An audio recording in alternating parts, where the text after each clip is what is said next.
ಜೈ ಭೀಮ್ ನಮ ಬುದ್ಧಾಯ. ಎಂದಿನಂತೆ ಇಂದು ಕೂಡ ಲಿಂಬಾರೆ ಸರ್ ಅವರು ನಮ್ಮ ಜೊತೆ ಧಮ್ಮಪದದ ಚಿತ್ತವಗ್ಗದ ಕುರಿತು ಮಾತನಾಡಲು ಬಂದಿದ್ದಾರೆ. ತಮ್ಮೆಲ್ಲರ ಪರವಾಗಿ ಅವರಿಗೆ ಜೈ ಭೀಮ್ ನಮ ಬುದ್ಧಾಯ ಸರ್ ಕಾರ್ಯಕ್ರಮಕ್ಕೆ ಸ್ವಾಗತ. ಜೈ ಭೀಮ್ ನಮೋ ಬುದ್ಧಾಯ. ನಮೋ ತಸ್ಸ ಭಗವತೋ ಅರ್ಹತೋ ಸಮ್ಮಾ ಸಂಬುದ್ಧಸ್ಸು.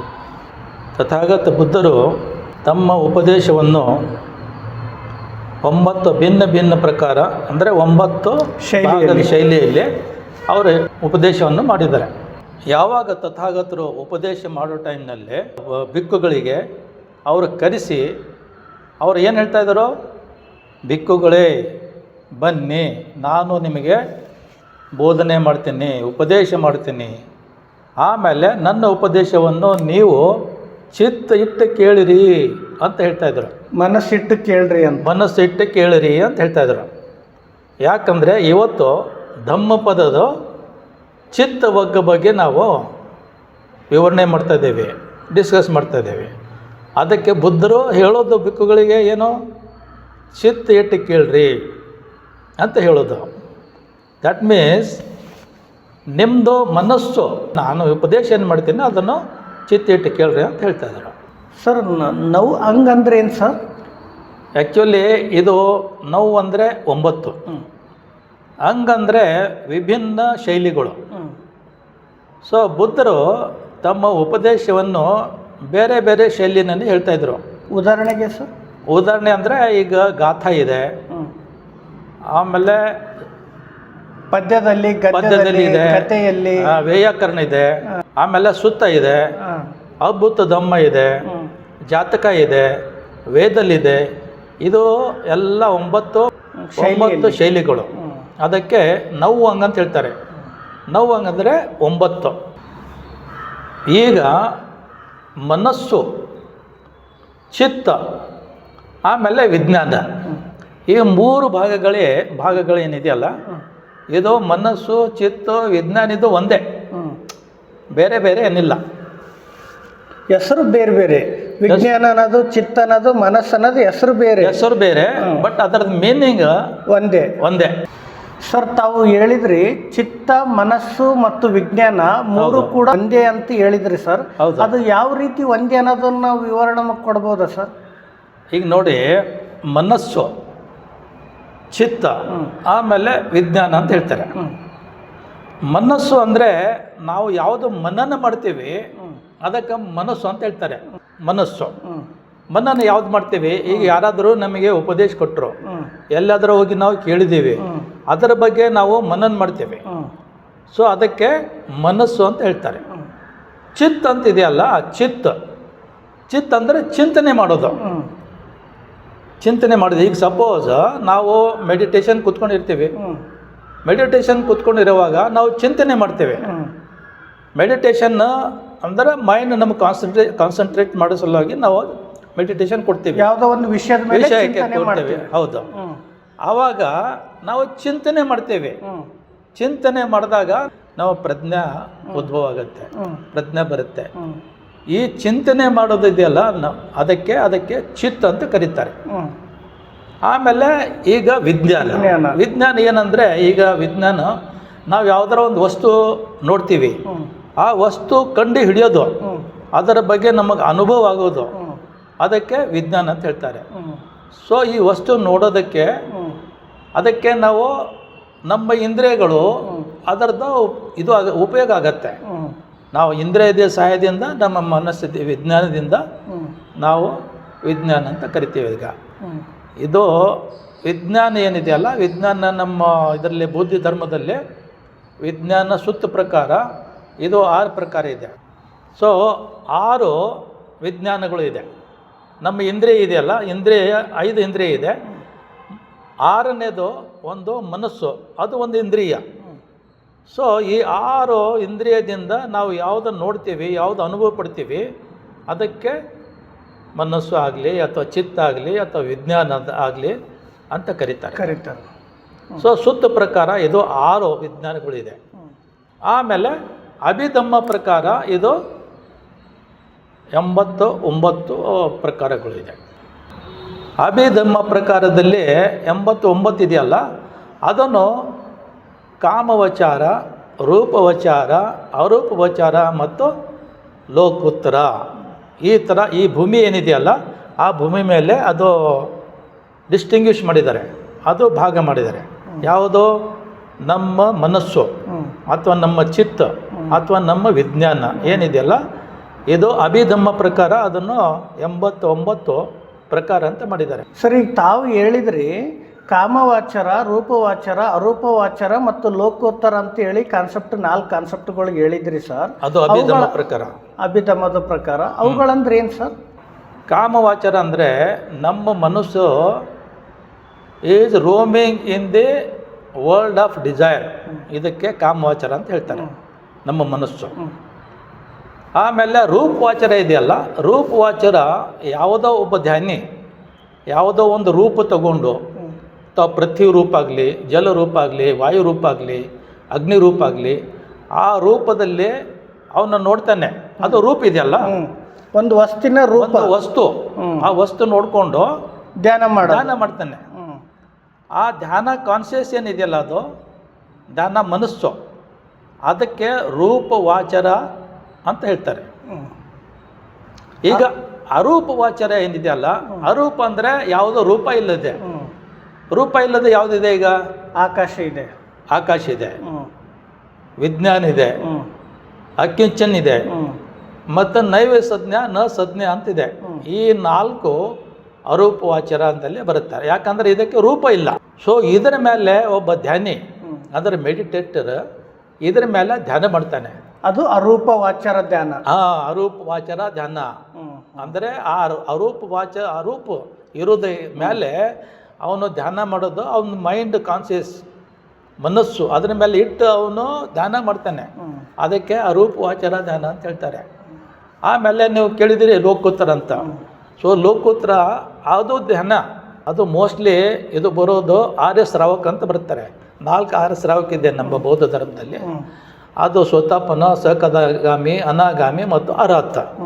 ಇವರು ಆ ಲೋಕೋತ್ತರ ಏನಿದೆಯಲ್ಲ, ಅದು ಲೋಕೋತ್ತರ ಧ್ಯಾನದ ಮಾಡ್ತಾರೆ. ಅದು ಅಂದ್ರೆ ಲೋಕೋತ್ತರ ಧ್ಯಾನ ಅನ್ನೋದು ಅದು ಆಲ್ಮೋಸ್ಟ್ ಆಲು ಫೈನಲ್ ಸ್ಟೇಜ್. ಬಿಕ್ಕುಣಿ ಮತ್ತು ಬಂತೇಜಿಗಳಿಗೆ ಅದನ್ನು ಅಪ್ಲೈ ಆಗುತ್ತೆ. ಓಕೆ. ಅದು ಯಾಕಂದರೆ ಅದು ಲೋಕೋತ್ತರ ಧ್ಯಾನದಿಂದ ಅವರು ಸೋತಾಪನಾಗ್ಬೋದು, ಸಕದಾಗಾಮಿ, ಅನಾಗಾಮಿ ಮತ್ತು ಅರ್ಹತ ಆಗ್ಬೋದು. ಅದಕ್ಕೆ ಅವರು ಲೋಕೋತ್ತರ ಸೂಪರ್ ಮುಂಡೇನ್ ಕಾನ್ಷಿಯಸ್ ಅದು. ಈಗ ಕಾಮವಾಚರದಲ್ಲಿ ಅಭಿಧಮ್ಮ ಪ್ರಕಾರ 54 ಮನಸ್ಸು ಇದೆ. ಕಾಮವಾಚರನಲ್ಲಿ 54 ಮನಸ್ಸುಗಳು ಇದೆ. ರೂಪವಾಚರನಲ್ಲಿ 15 ಇದೆ, ಅರೂಪವಾಚರನಲ್ಲಿ 12 ಇದೆ ಮತ್ತು ಲೋಕೋತ್ತರನಲ್ಲಿ 8 ಇದೆ. ಸೊ ಈ ಥರ ಟೋಟಲ್ ಆಗಿ 89 ಮನಸ್ಸುಗಳು ಇದೆ. ಇದು ಭೂಮಿ ಪ್ರಕಾರ ಅದಕ್ಕೆ ವಿಭಾಗ ಮಾಡಿದ್ದಾರೆ. ಅದು ಭೂಮಿ ಅಂದರೆ ಹೇಳ್ತಾರೆ ನಿಮಗೆ, ಕಾಮಭೂಮಿ, ರೂಪಭೂಮಿ, ಅರೂಪಭೂಮಿ ಮತ್ತು ಲೋಕೋತ್ತರ ಭೂಮಿ. ಈಗ ನಮ್ಮ ಮನಸ್ಸು ಅಥವಾ ಚಿತ್ತು ಅಭಿಧಮ್ಮ ಪ್ರಕಾರ ಭೂಮಿ ಪ್ರಕಾರ 89 ಅಂತ ಹೇಳಿದ್ದೇನೆ. ಈಗ ಜಾತಿ ಪ್ರಕಾರನೂ ಅದನ್ನು ವಿಭಜನೆ ಮಾಡಿದ್ದಾರೆ. ಅದರಲ್ಲೇ ಜಾತಿ ಅಂದರೆ ಯಾವುದೋ ಅಕುಶಲ, ಕುಶಲ ಮತ್ತು ವಿಪಾಕ ಮತ್ತು ಕ್ರಿಯಾ. ಸರ್, ತಾವು ಈಗ ಹೇಳಿದ್ರಿ ಕುಶಲ ಅಕುಶಲ ಅಂತ ಲಾಸ್ಟ್ ಎಪಿಸೋಡಲ್ಲಿ ನಾವು ಅದ್ರ ಬಗ್ಗೆ ಗೊತ್ತಾಗಿತ್ತು ಸರ್. ತಾವು ಈಗ ಇನ್ನೂ 2 ಭಾಗಗಳಾದಂಥ ವಿಪಾಕ ಮತ್ತು ಕ್ರಿಯೆದ ಕುರಿತು ಹೇಳ್ಬೋದಾ ಸರ್? ಈಗ ನೋಡಿ, ಕುಶಲ ಅಕುಶಲ ಅಂತ ನಿಮಗೆ ಗೊತ್ತಿದೆ. ಹೌದು. ಆ ಕುಶಲ ಕರ್ಮ ಯಾವುದು, ಅಕುಶಲ ಕರ್ಮ ಯಾವುದು ಅಂತ. ಆ ಕುಶಲ ಕರ್ಮದಲ್ಲೇ ರಾಗ, ದ್ವೇಷ, ಮೋಹ ಯಾವುದು ತುಂಬಿದೆ ಅದು ಅಕುಶಲ ಕರ್ಮ ಆಗುತ್ತೆ. ಆಮೇಲೆ ರಾಗ, ದ್ವೇಷ, ಮೋಹ ಯಾವುದರಲ್ಲಿ ಇಲ್ಲಲ್ಲ ಅದೆಲ್ಲ ಕುಶಲ ಕರ್ಮನಲ್ಲಿ ಆಗುತ್ತೆ. ಈ ಕುಶಲ ಕರ್ಮದು ಏನು ಪರಿಣಾಮ ಏನಿದೆಯಲ್ಲ, ರಿಸಲ್ಟ್, ಕರ್ಮದ ರಿಸಲ್ಟ್ ಏನಿದೆಯಲ್ಲ, ಅದು ರಿಸಲ್ಟ್ಗೆ ವಿಪಾಕ ಅಂತ ಕರೀತಾರೆ. ವಿಪಾಕ ಮನಸ್ಸು, ಅದನ್ನು ಒಳ್ಳೆಯದೇ ಇರ್ಬೋದು ಅಥವಾ ಕೆಟ್ಟದೇ ಇರ್ಬೋದು. ಸೊ ಅದು ನಾವು ಯಾಕೆ ಕ್ರಿಯೆ ಮಾಡ್ತೀವಿ, ನಮ್ಮ ಮಾತಾಗಲಿ, ನಮ್ಮದು ಶಾರೀರ ಆಗಲಿ, ನಮ್ಮ ಮನಸ್ಥಿತಿಯಿಂದ ಆಗಲಿ, ಆ ಮನಸ್ಥಿತಿಯಿಂದ ಕ್ರಿಯೆ ಮಾಡ್ತೀವಲ್ಲ, ಆ ಕ್ರಿಯೆದ ಪರಿಣಾಮ ಏನೋ ಪರಿಣಾಮ ಕಾನ್ಷಿಯಸ್ ಏನು ಹೇಳ್ತಾಳ, ರಿಸಲ್ಟಂಟ್ ಕಾನ್ಷಿಯಸ್ನೆಸ್, ಅದಕ್ಕೆ ವಿಪಾಕ ಅಂತ ಕರೀತಾರೆ. ಸೊ ಇನ್ನೊಂದು ಏನಿದೆ ಅಂದರೆ ಕ್ರಿಯಾ. ಸೊ ಅದು ಈಗ ನಮ್ಮ ಪರಿಣಾಮ ಬಂತು, ಒಳ್ಳೇದು ಮಾಡಿದರೆ ಒಳ್ಳೇದಾಗತ್ತೆ, ಕೆಟ್ಟದ್ದು ಮಾಡಿದರೆ ಕೆಟ್ಟದ್ದಾಗತ್ತೆ ಅಂತ ಅದರ ಪರಿಣಾಮ ಗೊತ್ತಾಯಿತು. ಬಟ್ ಈಗ ಕ್ರಿಯಾದಲ್ಲಿ ಏನಾಗುತ್ತೆ, ಅದು ಪರಿಣಾಮ ಅದರಲ್ಲೇ ಆಗೋದಿಲ್ಲ, ಇನ್ಆಪರೇಟಿವ್ ಅದು. ಅದು ಆ್ಯಕ್ಚುಲಿ ಯಾರಿಗಾಗತ್ತೆ ಅಂದರೆ ಅರ್ಹತ್ ಮಾತ್ರ ಆಗುತ್ತೆ, ಬೇರೆಯವ್ರಿಗೆ ಯಾರೂ ಆಗೋದಿಲ್ಲ. ಆ ಕ್ರಿಯಾ ಕಾನ್ಷಿಯಸ್ ಏನಿದೆಯಲ್ಲ ಅದು ಅರ್ಹತ್ ಮಾತ್ರಗೆ ಇದೆ, ಅರ್ಹತ್ಗೆ. ಅಂದ್ರೆ ಅರ್ಹಂತ ಪೊಸಿಷನ್ ಯಾರು ಹೊಂದಿರ್ತಾರ ಅದು ಕ್ರಿಯೆ ಅಪ್ಲೈ ಆಗುತ್ತೆ ಸರ್ ಅವ್ರಿಗೆ. ಹೌದೌದು, ಬೇರೆಯವರಿಗೆ ಆಗೋದಿಲ್ಲ ಅದು. ಬೇರೆಯವರಿಗೆ ಯಾಸ್ ಯೂಶುವಲ್ ನಿಮಗೇನು ಆ ಕುಶಲ ವಿಪಾಕ ಇದು ಎಲ್ಲರಿಗಾಗತ್ತೆ.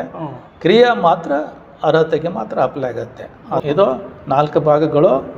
ಅಭಿಧಮ್ಮ ಪ್ರಕಾರ, ಜಾತಿ ಪ್ರಕಾರ ಅಂತ ಹೇಳ್ತಾರೆ ಇದಕ್ಕೆ. ಮೊದಲು ನಾವು ಭೂಮಿ ಅಂತ ಮಾಡಿದ್ದೇವೆ, ಇದು ಜಾತಿ ಪ್ರಕಾರ. ಈಗ ಮನಸ್ಸು ಅಥವಾ ಚಿತ್ತ, ಇದರ ಬಗ್ಗೆ ನಾವು ಈಗ ಮಾತಾಡ್ತಾ ಇದ್ದೇವೆ. ಈಗ ಮುಂದಿನ ಭಾಗ ಏನಂದರೆ ಮನಸ್ಸು ಎಷ್ಟು ಪ್ರಕಾರ ಇದೆಯಾ ಅಂತ ನಾವು ಡಿಸ್ಕಸ್ ಮಾಡಿದ್ದೀವಿ. ಅದರಲ್ಲಿ ಏನಾಗುತ್ತೆ ನಮಗೀಗ ಯಾವುದೋ ಮನುಷ್ಯ ಆಗಲಿ, ನಾವು ಏನು ಹೇಳ್ತೀವಿ, ಓ ಮನುಷ್ಯ ಎಷ್ಟು ಜನರಸ್ ಇದ್ದಾನೆ, ಎಷ್ಟು ದಾನವೀರ ಇದ್ದಾನೆ, ದಾನಶೂರ ಇದ್ದಾನೆ ಅಂತ ನಿಮಗೆ ಇದು ಆಗುತ್ತೆ. ಹೌದು, ದೊಡ್ಡ ಮನಸ್ಸು, ಜಿಪ್ಪಣ ಮನಸ್ಸು, ಇದು ಶೂರ ಮನುಷ್ಯ, ಒಳ್ಳೆ ಮನಸ್ಸ, ಕೆಟ್ಟ ಮನುಷ್ಯ, ಮೀನ್ ಮೈಂಡೆಡ್ ಪರ್ಸನ್ ಅಂತ ಹೇಳ್ತೀವಲ್ಲ. ಹೌದು. ಅಥವಾ ಒಳ್ಳೆ ಬುದ್ಧಿನೋ ಮನುಷ್ಯ ಅಂತ ಹೇಳ್ತೇವೆ. ಸೊ ಈ ಥರ ಬೇರೆ ಬೇರೆ ಮನಸ್ಸಾಗ್ಬಿಡ್ತದೆ. ರಾಗ ದ್ವೇಷ ಏನಿದೆಯಲ್ಲ ಅದ್ರ ಪಕ್ಕ ಬಿಡ್ತದೆ ಅದು. ಸ ರಾಗ, ಸ ಮೋಹ, ಸ ದೇಶ, ಈ ಥರ. ವಿತ್ ರಾಗ, ವಿತ್ ದೋಷ, ವಿತ್ ಮೋಹ. ಅಥವಾ ಬ್ರಾಡ್ ಮೈಂಡೆಡ್ ಅಂತ ಹೇಳ್ತೀವಿ ನೋಡಿದ್ದು, is a broad minded person ಅಂತ ಹೇಳ್ತೀವಿ. ಅಥವಾ is a mean minded person ಅಂತ ಹೇಳ್ತೀವಿ. ಅವನು ಭಾಳ ಕಂಜೂಸ್ ಇದ್ದಾನೆ ಅಂತ ಹೇಳ್ತೀವಿ, ಅವನು ಭಾಳ ಧೂರ್ತ ಇದ್ದಾನೆ ಅಂತ ಹೇಳ್ತೀವಿ, ಕಪಟಿ ಇದ್ದಾನೆ ಅಂತ ಹೇಳ್ತೀವಿ. ಈ ಥರ ಎಲ್ಲ ಏನಿದೆಯಲ್ಲ ಇದು ಎಲ್ಲ ಮನಸ್ಸುಗಳು, ಬೇರೆ ಬೇರೆ ಮನಸ್ಸುಗಳು. ಸೊ ಈ ಥರ ಬೇರೆ ಬೇರೆ ಮನಸ್ಸುಗಳು ಇರುತ್ತೆ. ಸೊ ಇದು ಆದಮೇಲೆ ಈ ಮನಸ್ಸು ಇಷ್ಟು ಚಪ್ಪಲಿದೆ, ಇಷ್ಟು ಚಂಚಲ ಇದೆ ಅಂದರೆ ಅದು ಹೇಳಕ್ಕೆ ಅಸಾಧ್ಯ. It's very difficult. ಅಂದರೆ ಮನಸ್ಸಿನ ಚಂಚಲತೆ ದೊಡ್ಡ ಮಟ್ಟದ ಅಸಾಧ್ಯತೆಯನ್ನು ಹೊಂದಿದೆ. ಈಗ ಅದರಲ್ಲಿ ಬುದ್ಧರು ಅದು ಧಮ್ಮಪದನಲ್ಲಿ ಚಿತ್ತ ಒಗ್ಗನಲ್ಲಿ 2 ಇದು ಒಗ್ಗ ಇದೆ. ಆ ಒಗ್ಗ ನಿಮಗೆ ಹೇಳ್ತೇನೆ. ಸ್ಪಂದನಂ ಚಪಲಂ ಚಿತ್ತಂ ದೂರಕಂ ದುಂಡಿವಾರಿಯಂ ಉಜುಂ ಕರೋತಿ ಮೇಧಾವಿ ಉಸುಕಾರವ ತೇಜನಂ.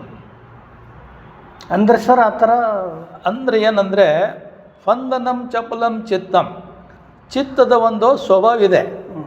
ಏನು ಸ್ವಭಾವ ಅಂದರೆ ಅದು ಬಹಳ ಚಂಚಲ, ಬಹಳ ಚಪಲ. ಚಂಚಲ ಅಂದರೆ ಇಷ್ಟು ಯು ಕೆನಾಟ್ ಕಂಟ್ರೋಲ್ ಇಟ್, ಅಷ್ಟೊಂದು ಚಂಚಲಾಗಿರ್ತದೆ. ನೀವು ಈಗ ಈ ಕ್ಷಣದಲ್ಲಿ ನೀವು ಇಲ್ಲಿದ್ದೀರಿ, ಯಾವ ನೆಕ್ಸ್ಟ್ ಮೂಮೆಂಟ್ನಲ್ಲಿ ನೀವು ಎಲ್ಲಿರ್ತೀರ ಅಂತ ಹೇಳೋಕ್ಕಾಗೋದಿಲ್ಲ. ಅಷ್ಟೊಂದು ಚಪಲಿರುತ್ತೆ ಅದು, ಅಷ್ಟೊಂದು ಚಂಚಲ ಇರುತ್ತೆ ಮನಸ್ಸು. ಅದಕ್ಕೆ ಸ್ಪಂದನಂ ಚಪಲಂ ಚಿತ್ತಂ ದೂರಖಂ ದುನ್ನಿವಾರಿಯಂ. ಅದ್ರದ್ದು ರಕ್ಷಣೆ ಮಾಡೋದನ್ನು ಭಾಳ ಕಠಿಣ ಇದೆ. ಆಮೇಲೆ ಅದು ಅನಿವಾರ್ಯ ಆಗಿಬಿಡ್ತದೆ, ಅದು ರಕ್ಷಣೆ ಮಾಡೋದು ಅನಿವಾರ್ಯ ಆಗಿಬಿಡ್ತದೆ. ಉಸುಕಾರವ ತೇಜನಂ ಅಂದರೆ ಈ ಬಾಣಗಾರ ಬಾಣ ಮಾಡ್ತಾನಲ್ಲೇ, ಅದು ಬಾಣ ಸ್ಟ್ರೇಟ್ ಆಗಿರಬೇಕು, ವಂಕ ಇರಬಾರ್ದು. ಅದು ಅಂಕುಡೊಂಕಿದ್ರೆ ಸ್ಪೀಡಾಗಿ ಹೋಗೋದಿಲ್ಲ, ಸ್ಟೇಟ್ ಇದ್ದರೆ ಸ್ಪೀಡಾಗಿ ಹೋಗುತ್ತೆ ಅನ್ನೋದು ಒಂದು ಇದು. ಹೌದು. ಸೊ ಅದೇ ಥರ ಈಗ ಯಾವನು ಸ್ಟ್ರೇಟಾಗಿ ಮಾಡ್ತಾನೆ, ಸರಳವಾಗಿ ಮಾಡ್ತಾನೆ, ನೇರವಾಗಿ ಮಾಡ್ತಾನೆ, ನೆಟ್ಟಗೆ ಮಾಡ್ತಾನೆ, ಅದೇ ಥರ ಕೂತವನು ಧ್ಯಾನಸ್ಥ ಅವನು ಮೈಂಡ್ ಏನು ಮಾಡ್ತಾನೆ, ಅವನ ಮೈಂಡ್ ಸ್ಟೇಟ್ ಮಾಡ್ತಾನೆ. ಸ್ಟೇಟ್ ಮಾಡೋದು ಯಾಕಂದರೆ ಅವನು ಸಮಾಧಿ ಮತ್ತು ವಿಪಶ್ಯನ ಇದರದಿಂದ ಅವನು ಮೈಂಡ್ ಸ್ಟೇಟ್ ಮಾಡ್ತಾನೆ. ಅಂದ್ರೆ ಮೈಂಡ್ನಲ್ಲಿ ಏನಾರ ಕಿಲ್ಮಿಶ್ ಇದ್ದರೆ, ಡಟ್ಟಿನೆಸ್ ಇದ್ದರೆ ಅದನ್ನು ತೆಗೆದುಹಾಕೋದು. ತೆಗೆದುಹಾಕಿದರೆ ಮನಸ್ಸು ಏನಾಗತ್ತೆ, ಸರಳ ಆಗತ್ತೆ. ಸರಳತೆ ಅಂದರೆ ನಿಶ್ಚಂತ ಆಗತ್ತೆ, ಶಾಂತ ಆಗತ್ತೆ, ಪ್ರಸಬ್ಧ ಆಗುತ್ತೆ. ಬೇರೆ ವಿಷಯದಲ್ಲಿ ಅದು ಹೋಗೋದಿಲ್ಲ. ಮನಸ್ಸು ಶಾಂತತೆಯನ್ನು ಹೊಂದುತ್ತದೆ ಧ್ಯಾನ ಮತ್ತು ವಿಪಸ್ಸನ ಮಾಡಿದರೆ. ಈಗ ನಾವು ಸಮಾಧಿ ಮಾಡ್ತೇವೆ. ಸಮಾಧಿ ಅಂದರೆ ಕಾನ್ಸಂಟ್ರೇಷನ್ ಇಸ್ ನಥಿಂಗ್ ಬಟ್ ಏಕಾಗ್ರತೆ. ಮನಸ್ಸಿನ ಏಕಾಗ್ರತೆ ಅದನ್ನೇ ಕಾನ್ಸಂಟ್ರೇಷನ್. ಮನಸ್ಸನ್ನು ಈಗ ಮನಸ್ಸಿನ ಏಕಾಗ್ರತೆ ಅದನ್ನೇ ಕಾನ್ಸಂಟ್ರೇಷನ್ ಆಗುತ್ತೆ. ಈ ಕಾನ್ಸಂಟ್ರೇಷನ್ ಆದಮೇಲೆ ನಮಗೆ ಪ್ರಜ್ಞೆ ಉದ್ಭವ ಆಗುತ್ತೆ. ನಾವು ಸುಮ್ಮನೆ ಹೋಗಿ ಮೆಡಿಟೇಷನ್ ಮಾಡಿಕೊಂಡು ಆನಾಪಾನ ಸತಿ ಮಾಡ್ಕೊಂಡು ಬರ್ತೀವಿ, ಓಕೆ. ಬಟ್ ಫರ್ದರ್ ಸ್ಟೆಪ್ಸ್ ಏನಿದೆ ಪ್ರಜ್ಞೆ ಬರೋದಕ್ಕೆ, ಫರ್ದರ್ ಸ್ಟೆಪ್ಸ್ ಏನಿದೆ ಅಂದರೆ ಅದನ್ನು ಅನುಪಶ್ಚಿನಾತ್ ಮಾಡ್ತೀವಿ. ಚಿಂತನೆ, ಈಗ ಚಿತ್ತ ಬಂತಲ್ಲ, ಅದು ಚಿತ್ತನ ಚಿಂತನೆ ಮಾಡೋದು. ಚಿಂತನೆ ಅದ್ರ ಮೇಲೆ ಮಾಡೋದು ಕಾಯಾನುಪಶನ, ವೇದನಾನುಪಶನ, ಚಿತ್ತಾನುಪಶನ, ದಮ್ಮನುಪಶನ. ಅದರಲ್ಲಿ ಚಿತ್ತಾನುಪಶನ ಬಂತಲ್ಲ. ಸೊ ಚಿತ್ತನಾಪಶನ ಚಿಂತನೆ ಮಾಡೋದು. ಸೊ ಅದಕ್ಕೆ ಈ 4 ಅನುಪಶನದಿಂದ 7 ಬೋಧಾಂಗ ಫ್ಯಾಕ್ಟರ್ಸ್ ಏನಿದೆಯಲ್ಲ ಅದನ್ನು ನಮಗೆ ಪ್ರಾಪ್ತಿ ಆಗುತ್ತೆ. ಈ 7 ಬೋಧಾಂಗ ಪ್ರಾಪ್ತಿ ಆದಮೇಲೆ ಮತ್ತೆ ಇನ್ನು ಏನಾಗುತ್ತೆ, ನಮಗೆ ಚೇತೋ ವಿಮುಕ್ತಿ ಮತ್ತು ಪ್ರಜ್ಞಾ ವಿಮುಕ್ತಿ ಅಂತ ಹೇಳ್ತಾರೆ. ಸೊ ಇದರಿಂದ ನಾವು ಇನ್ನು ಸ್ಟಾರ್ಟಿಂಗ್ ಸ್ಟೆಪ್ ಏನಿದೆಯಲ್ಲ ಆನಾಪಾನಸತಿ, ಆಮೇಲೆ ಅನುಪಶನ, ಆಮೇಲೆ ಬೋಧಾಂಗ, ಆಮೇಲೆ ವಿಮುಕ್ತಿ. ಈಗ ವಿಮುಕ್ತಿ ಅಂತ ಹೇಳ್ತಾರೆ ಲಿಬರೇಷನ್ ಮತ್ತು ಬಾಂಡೇಜ್.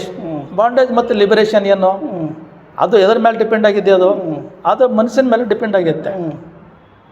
ಬಾಂಡೇಜ್ ಅಂದರೆ ಬಂಧನ ಮತ್ತು ಮುಕ್ತಿ ಅಂದರೆ ಫ್ರೀಡಮ್. ಬಂಧನ ಅಂದ್ರೆ ಏನು ಸರ್? ಬಂಧನ ಅಂದರೆ ಸೆನ್ಸಸ್ ಡಿಸೈರ್ ಅಂತ ಹೇಳ್ತಾರೆ.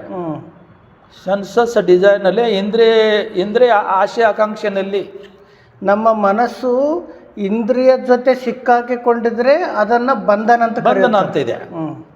ಅದರಲ್ಲೇ ಸಿಕ್ಕಾಕೊಂಡಿಲ್ಲ ಅಂದರೆ ಅದು ಮುಕ್ತಿ ಆಗುತ್ತೆ. ಮುಕ್ತಿ ಆದಲ್ಲೇ ಲಿಬರೇಷನ್ ಅಂತ ಹೇಳ್ತಾರೆ. ಅಂದ್ರೆ ಮನಸ್ಸು ಇಂದ್ರಿಯ ಜೊತೆ ಸಿಕ್ಕಾಕೊಳ್ಳದೆ ಇರೋಂಥ ಸ್ಥಿತಿಯನ್ನ ಮುಕ್ತಿ ಅಂತ ಹೇಳ್ಬೋದು ನಾವು. ಯಾಕಂದ್ರೆ ಈಗ ನಮ್ಮ ಮನಸ್ಸು ಮೇಲೆ ಡಿಪೆಂಡ್ ಆಗಿರುತ್ತೆ. ನಾವು ಮುಕ್ತರಾಗಬೇಕು ಅಥವಾ ಬಂಧನದಲ್ಲಿ ಇರಬೇಕು. ಸೊ ಯಾರು ಬಂಧನದಲ್ಲಿ ಇರಕ್ಕೆ ಇಷ್ಟಪಡೋದಿಲ್ಲ ಅಲ್ವಾ? ಸೊ ಇದರಿಂದ ಮುಕ್ತಿ ಗಳಿಸ್ಬೇಕು ಅಂದ್ರೆ ಏನು ಮಾಡಬೇಕು? Mind should be detached from the senses desires. ಗೊತ್ತಾಯ್ತಲ್ಲ? ಇಂದ್ರಿಯಗಳಿಂದ ಹೊರಬರುವ ಸ್ಥಿತಿಯನ್ನ ಮುಕ್ತಿ ಅಂತ ಹೇಳ್ತಾರೆ. ಇದೇ ಮುಕ್ತಿ, ಇದೇ ಬಂಧನ. ಈಗ ದಂಭಪದದು 34ನೇ ಗಾತ ಚಿತ್ತವಗನಲ್ಲಿ ವಾರಿಜೋ ಓ ಥಲೆ ಕಿತ್ತೋ ಓಕ ಮೋಕತ ಅಬ್ಬತೋ ಪರಿಪಂದತದಂ ಚಿತ್ತಂ ಮಾರದೇಹಂ ಪಹಾತವೇ. ಅಂದರೆ ಮೀನು ನೀರಿಂದ ಹೊರಗಡೆ ತಗೊಂಡು ಬಂದಮೇಲೆ ಏನಾಗುತ್ತೆ? ಅದು ಚಡಪಡಿಸೋದಲ್ವಾ? ಯಾಕಂದ್ರೆ ಅದು ಮೊದಲು ನೀರಿನಲ್ಲಿ ಇರುತ್ತದೆ. ಹೌದು. ಹೊರಗಡೆ ಬಂದರೆ ಚಡಪಡಿಸ್ತದೆ. ಈಗ ನಮ್ಮ ಮನಸ್ಸು ರಾಗ, ದ್ವೇಷ, ಮೋಹದಿಂದ ಇದ್ದರೆ ಹೇಗೆ ಚಡಿಪಡಿಸ್ತದಲ್ಲ ಅದು. ಅದೇ ಈಗ ಮೀನು ಹೊರಗಡೆ ಬಂದಾಗ ಚಡಪಡಿಸ್ತದೆ. ನಮ್ಮ ಮನಸ್ಸಿನ ಒಳಗಡೆ ಈ ಥರ ರಾಗ, ದ್ವೇಷ, ಮೋಹ ಇದ್ದರೆ ಯಾವಾಗಲೂ ಚಡಪಡಿಸ್ತಾ ಇರ್ತದೆ. ಸೊ ಈ ಥರ ಇರಲಿಲ್ಲ ಅಂದರೆ ನಮ್ಮ ಮನಸ್ಸು ಶಾಂತವಾಗಿರುತ್ತದೆ, ಪ್ರಸನ್ನವಾಗಿರ್ತದೆ ಅಂತ ಹೇಳೋದು ಒಂದು ಉದ್ದೇಶ ಇದೆ. ಅಂದ್ರೆ ಸರ್, ಈಗ ಮೀನು ಹೇಗೆ ನೀರಿನಿಂದ ಹೊರಗೆ ಬಂದರೆ ಚಡಪಡಿಸುತ್ತದೆಯೋ ಹಾಗೆ ಮನುಷ್ಯನ ಮನಸ್ಸು ಕೂಡ ರಾಗ, ದ್ವೇಷ, ಮೋಹದಿಂದ ಕೂಡಿದ್ದೇ ಆದ್ರೆ ಅದು ಚಡಪಡಿಸುತ್ತದೆ. ಹೌದು. ಅದರಿಂದ ಆಚೆ ಬಂತಂದ್ರೆ ಶಾಂತತೆ ಇರ್ತಾರೆ, ಪ್ರಸಬ್ದಾಗಿರ್ತದೆ. ಈ ಗಾತದ ಒಂದು ಸಂಕ್ಷಿಪ್ತ ಸಾರಾಂಶ ಅಂತದ್ದು ಇದೆ. ಸೊ ಇದಕ್ಕೆ ಒಂದು ಬುದ್ಧನ ಕಾಲದಲ್ಲಿ ಒಂದು ಘಟನೆ ಆಗಿದೆ. ಏನು ಘಟನೆ ಅಂದರೆ, ಬುದ್ಧರು ಯಾವಾಗ ಮಾನಿಸ್ಟ್ರಿಯಲ್ಲಿ ಇರ್ತಾರಲ್ಲ ಆವಾಗ ಒಬ್ಬ ಭಿಕ್ಷು ಅವನ ಭಿಕ್ಷಾಟನಕ್ಕೆ ಹೋಗಿ ವಾಪಸ್ ಬರ್ತಾನೆ. ವಾಪಸ್ ಬಂದ ಮೇಲೆ ಅವನಿಗೆ ಒಂದು ಸುಂದರವಾಗಿ ಒಂದು ಮಾವಿನ ತೋಪು ಕಾಣ್ತದೆ. ಆ ತೋಪಿನಲ್ಲಿ ಹೋಗಿ ನಾವು ಧ್ಯಾನಾಸ್ಥ ಮಾಡಬೇಕು ಅಂತ ಅವನ ಮನಸ್ಸಿನಲ್ಲಿ ಬರುತ್ತೆ. ಸೊ ಅವಾಗೇನು ಮಾಡ್ತಾನೆ, ಬುದ್ಧನ ಹತ್ರ ಬಂದು ಹೇಳ್ತಾರೆ, ಬಂತೆ ನಾನು ಧ್ಯಾನಕ್ಕೆ ಹೋಗ್ತಾ ಇದ್ದೀನಿ, ಆ ಮ್ಯಾಂಗೋ ಗ್ರೋ ಇದೆಯಲ್ಲ ಮಾವಿನ ತೋಟ, ಅದರಲ್ಲಿ ಧ್ಯಾನಕ್ಕೆ ಹೋಗ್ತೀನಿ ಅಂತ ಹೇಳ್ತಾರೆ. ಬುದ್ಧರು ಹೇಳ್ತಾರೆ, ಈಗ ಬೇಡ, ಇನ್ನು ಸ್ವಲ್ಪ ಆದಮೇಲೆ ಯಾರಾದರೂ ಇನ್ನು ನನಗೆ ಸಹಾಯಕ್ಕೆ ಬಂದರೆ ನೀನು ಹೋಗಂತ ಹೇಳ್ತಾರೆ.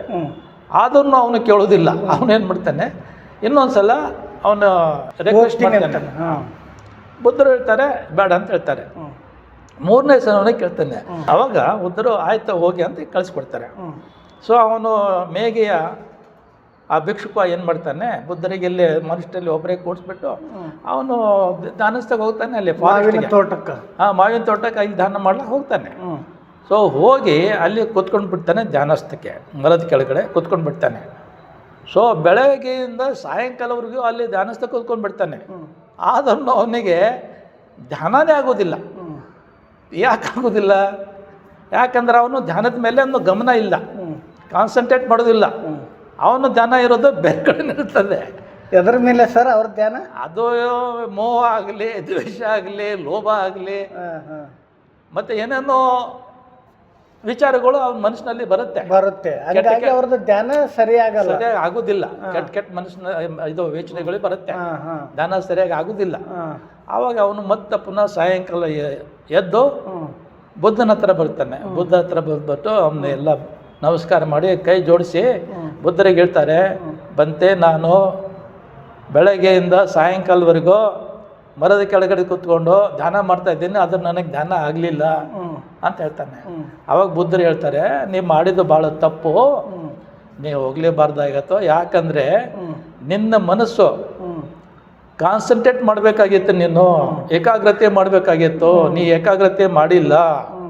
ನಿನ್ನ ಮನಸ್ಸು ಬೇರೆ ಬೇರೆ ಕಡೆ ಓಡ್ತಾ ಇದೆ, ಲೋಭದಲ್ಲಿ ಇದೆ, ಮೋಹದಲ್ಲಿ ಇದೆ, ದ್ವೇಷದಲ್ಲಿ ಇದೆ. ಅದಕ್ಕೆ ನಿನಗೆ ಮೆಡಿಟೇಷನ್ ಆಗೋದಿಲ್ಲ, ಧ್ಯಾನ ಆಗೋದಿಲ್ಲ ಅಂತ ಬುದ್ಧರು ಹೇಳ್ತಾರೆ.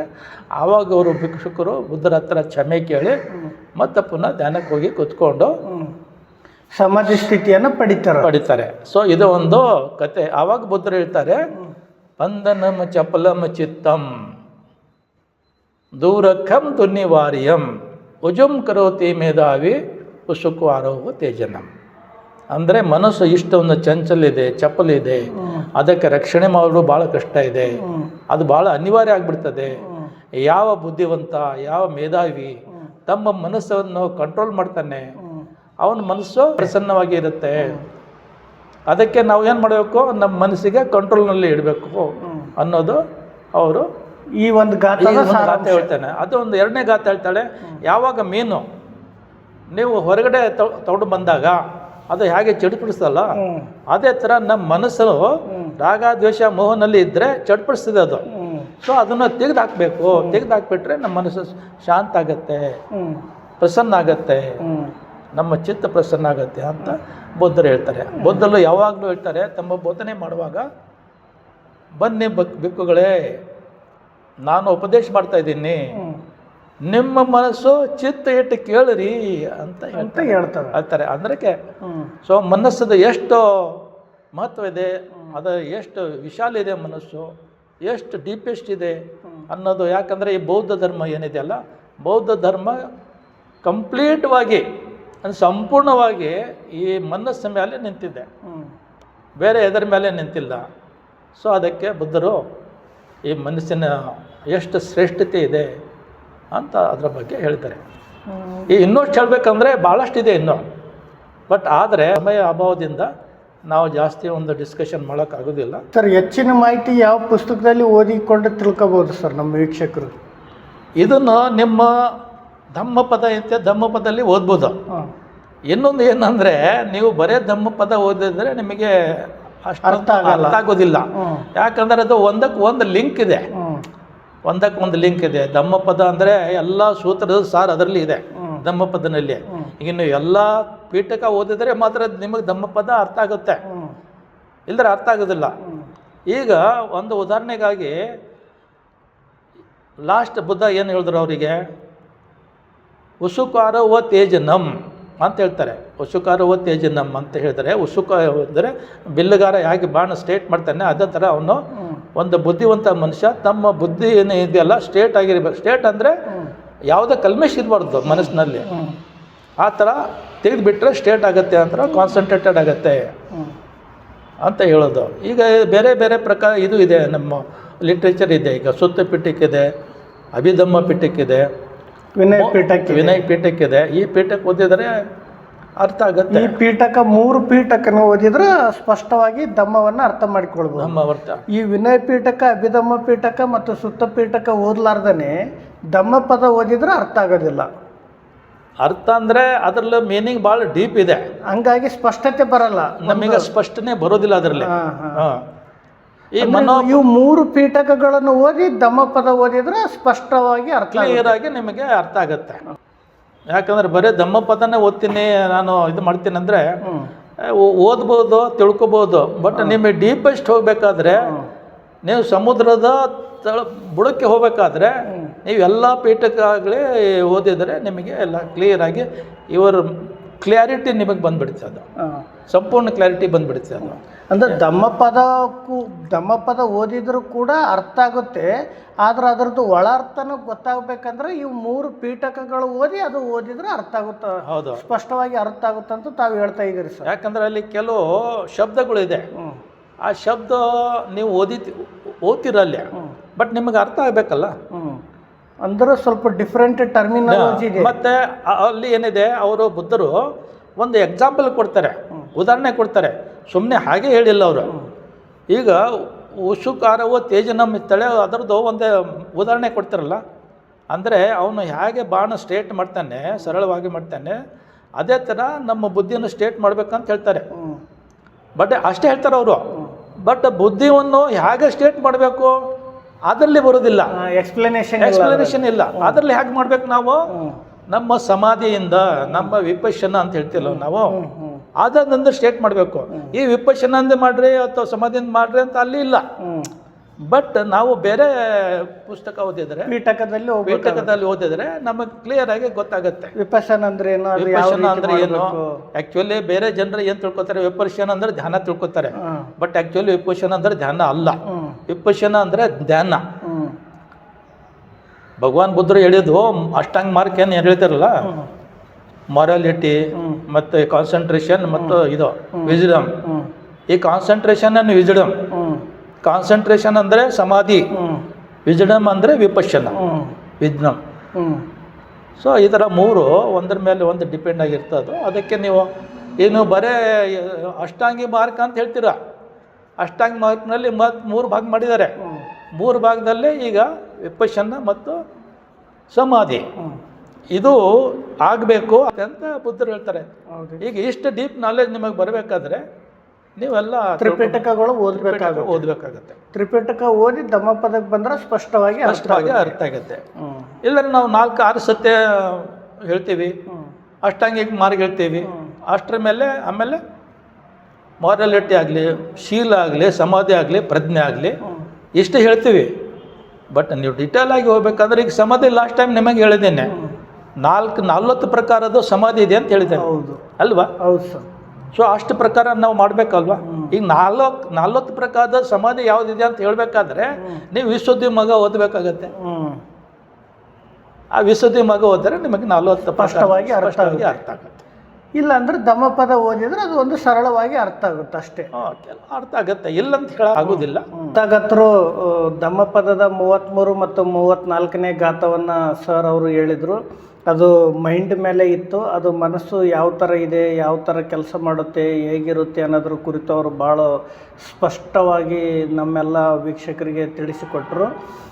ಸಾಮಾನ್ಯವಾಗಿ ನಾವು ಜೀವನದಲ್ಲಿ ಗಮನಿಸಿ ನೋಡಿದಾಗ ಮನಸ್ಸು ದೊಡ್ಡ ಮಟ್ಟದ ಪಾತ್ರವನ್ನು ವಹಿಸುತ್ತೆ ಅನ್ನೋದು ನಾವು ಪ್ರಾಚೀನ ಕಾಲದಿಂದ ಆಧುನಿಕ ಕಾಲದವರೆಗೂ ಬಂದು ನೋಡಬಹುದಾಗಿದೆ. ಪ್ರಾಚೀನ ಕಾಲದಲ್ಲಿ ಮನುಷ್ಯನ ಜೀವನ ಶೈಲಿ ಅಥವಾ ಆತನ ಪ್ರೋಗ್ರೆಸ್ ಯಾವ ರೀತಿ ಇತ್ತು, ಇವತ್ತು ಟೆಕ್ನಾಲಜಿವರೆಗೂ ಈ ಮಟ್ಟದ ಮನುಷ್ಯನ ಜೀವನ ಶೈಲಿಗೆ ಮನಸ್ಸು ಎಷ್ಟು ದೊಡ್ಡ ಮಟ್ಟದ ಕಾರಣ ಎಂಬುದನ್ನು ನಾವು ಇದನ್ನು ತಿಳಿಬಹುದಾಗಿದೆ. ತಥಾಗತರು 2500 ವರ್ಷದ ಆಚೆನೇ ಅವರು ಇಷ್ಟು ದೊಡ್ಡ ಮಟ್ಟದ ಕಾನ್ಸೆಪ್ಟನ್ನು ಸಮಾಜಕ್ಕೆ ಕೊಟ್ಟಿರೋದು ಒಂದು ಗ್ರೇಟೆಸ್ಟ್ ವಿಚಾರ ಅಂತೂ ಸರ್ ಅವರ ಮನಸ್ಸು ಅನ್ನೋ ಕಾನ್ಸೆಪ್ಟಲ್ಲಿ ನಮಗೂ ತಿಳಿದು ಬಂತು. ಮನುಷ್ಯನ ಪ್ರೋಗ್ರೆಸ್ಸಿಗೆ ಮನಸ್ಸು ಎಷ್ಟು ದೊಡ್ಡ ಮಟ್ಟದ ಕಾರಣ ಅನ್ನೋದನ್ನು ಆ ಮನಸ್ಸಿನಲ್ಲಾಗುವ ಚಿಂತನೆಗಳಿಂದ ನಾವಿಷ್ಟೆಲ್ಲ ಮಟೀರಿಯಲಿಸ್ಟಿಕ್ನ ಕಂಡು ಹಿಡಿದು ಉತ್ತಮವಾದಂಥ ಜೀವನ ಶೈಲಿಗೆ ಬರೋದರಲ್ಲಿ ಮತ್ತು ಜೀವನಾವಶ್ಯ ಹೆಚ್ಚು ಮಾಡಿಕೊಳ್ಳೋದ್ರಲ್ಲಿ ಮನುಷ್ಯನಲ್ಲಿ ಆಗುವ ಚಿಂತನೆಗಳೇ ಕಾರಣ ಎಂಬುವ ಅರ್ಥವನ್ನು ಸರ್ ಅವರು ಮೈಂಡ್ ಅನ್ನೋ ಕಾನ್ಸೆಪ್ಟಲ್ಲಿ ತಿಳಿಸಿಕೊಟ್ಟರು. ತಮ್ಮೆಲ್ಲರ ಪರವಾಗಿ ಅವರಿಗೆ ಹೃತ್ಪೂರ್ವಕವಾದಂಥ ಜೈ ಭೀಮ್, ನಮ್ಮ ಬುದ್ಧ.